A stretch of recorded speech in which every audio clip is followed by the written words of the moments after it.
Okay, this video is about graphing general rational functions. So yesterday we talked about just graphing simple rational functions. Now we're going to go talk about how do we graph all the other types. Right? You have to know how to graph them all. On today's video and tonight's homework, you're not going to be doing any actual graphing. You're just going to be doing the setup for the graphing. And when we come in tomorrow in class, we'll actually create graphs. Okay, we'll actually plot points and all that. Today we're just going to do all of the necessary things to set up for graphing these. There's a lot of words on this slide, but this is going to be a really good guideline.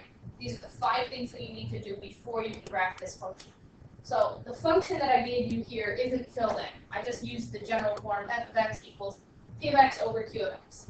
The first thing you're going to want to find is the domain.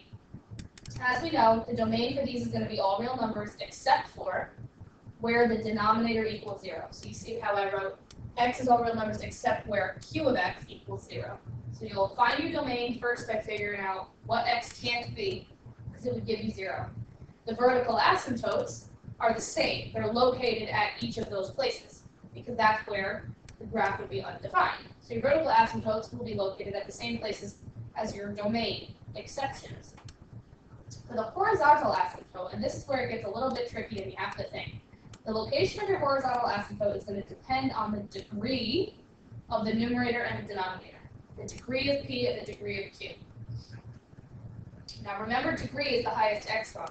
So in this one, we can't determine anything. I haven't given you the functions yet. But when you see the actual functions, you'll be able to figure out if the degree of p, I'm going to go in order here, if the degree of p is lower than the degree of q, the top is lower than the bottom, then the horizontal asymptote is always located in 0, just like on the ones we did yesterday.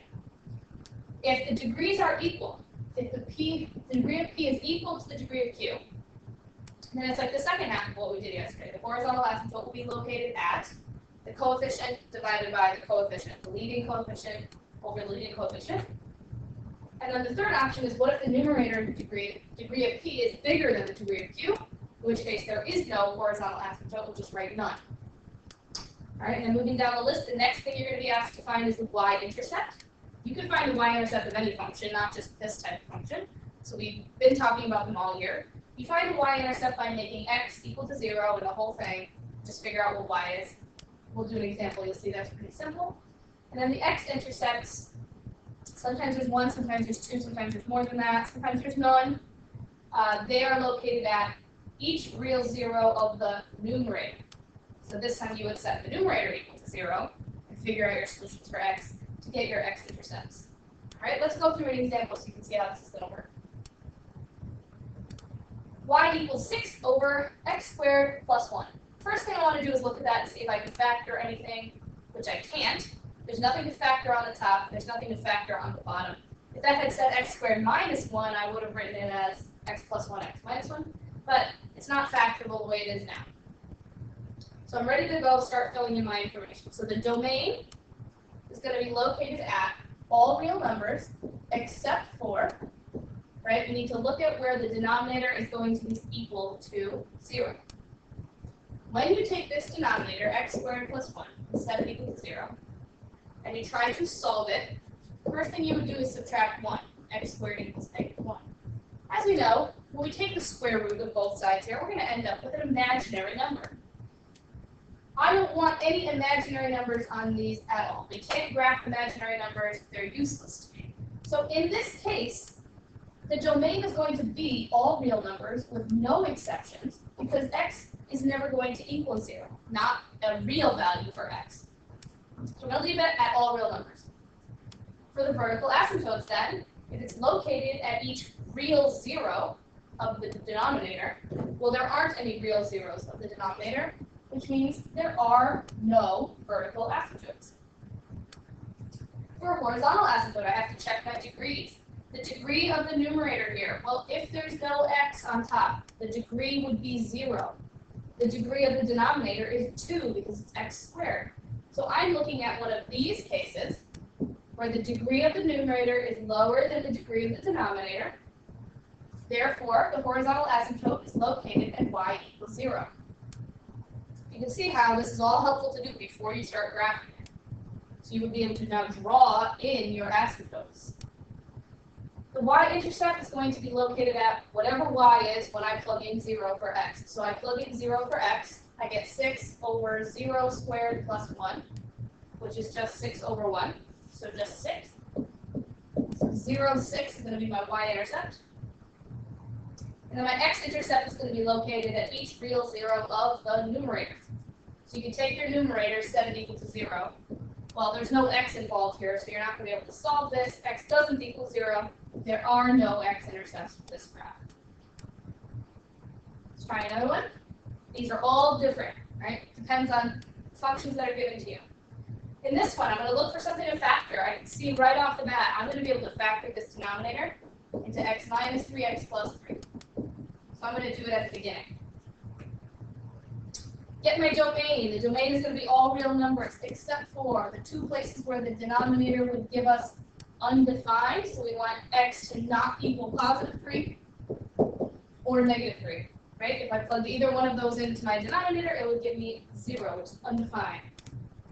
My vertical asymptotes are going to be located at each of those places. So I have one vertical asymptote at positive 3, and I have another vertical asymptote at negative 3. My horizontal asymptote, the location depends on the degree of the top and bottom. The degree of the top is 2 because it's x squared. The degree of the bottom is also 2 because it's x squared. So I'm looking at one of these cases. Horizontal asymptote is located at y equals coefficient of the top divided by the coefficient of the bottom, so 2 over y. The x-intercept is located at whatever I get when I plug in 0 for x. So I'm going to take the function, plug in 0 for x, see what I get. The numerator comes out to 0, denominator is negative 9, but 0 divided by negative 9 is just 0. So my y-intercept is located at 0, 0.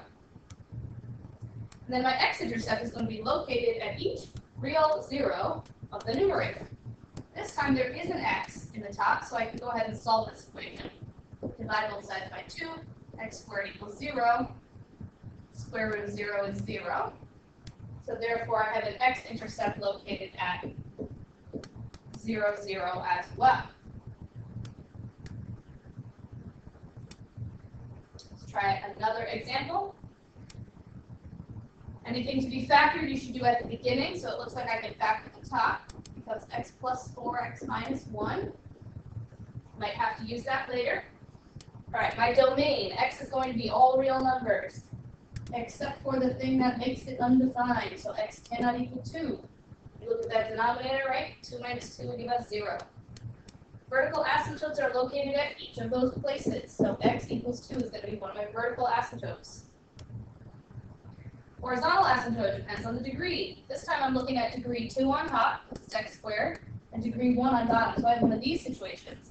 When the degree on top is higher than the degree on bottom, there is no horizontal asymptote. We just write none.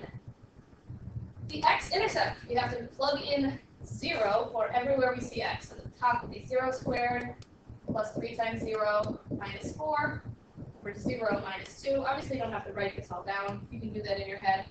Good for you. So the y-intercept is going to be 0, 2. If you notice when you simplify this, this goes away, this goes away, this goes away. Negative 4 over negative 2 is 2. And the x-intercepts are located at each real 0 of the numerator. This time, I have two pieces. So x plus 4 equals 0 is one of the pieces. X minus 1 equals 0 is the other piece. So I have two x-intercepts. Let's see where they are located. We want to write them as a point, or each of them as a separate point. So x equals negative 4 is going to be the intercept, negative 4, 0. And x equals 1 is going to be the intercept, 1, 0. All right, so do the best you can, get those all set up and ready to graph. And when we come in tomorrow, we'll actually practice graphing these functions once you have all this information filled in.